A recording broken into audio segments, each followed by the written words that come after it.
Pandian store அடுத்த நடக்க போகுதுன்னு வாங்க நம்ம சேனலுக்குள்ளே போய் பார்க்கலாம். நம்மளோட பாண்டியன் வந்துட்டு நம்ம கதிரை பார்த்து ரொம்பவே கத்தலமாக பேச போகிறான்னு நினைக்கிறவங்க வீடியோக்குள்ளே லைக் போட்டு சப்ஸ்கிரைப் பண்ணிக்கோங்க. நம்மளோட மீனாவும் நம்ம செந்தில் வந்துட்டு பணத்தை கொடுத்துட்றாங்க. இந்தாங்க நீங்கள் கேட்ட 10 லட்ச ரூபா நாங்கள் எண்ணி வச்சுட்டோம் அப்படின்னு நம்ம செந்தில் சொல்லிடுறாரு.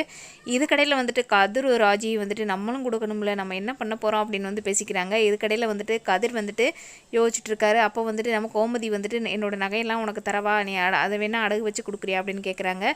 இல்லைம்மா நான் அரேஞ்ச் பண்ணிக்கிறேன், நீங்கள் எதுவும் பண்ண வேணாம் அப்படின்னு சொல்லிடுறாரு கதிர். இதுக்கப்புறம் நம்ம கதிரோட கார் எல்லாத்தையும் விற்றுட்டு பண்ணி நம்ம செட்டில் பண்ணிடலாம் அப்படின்னு யோசிக்க போகிறாங்க.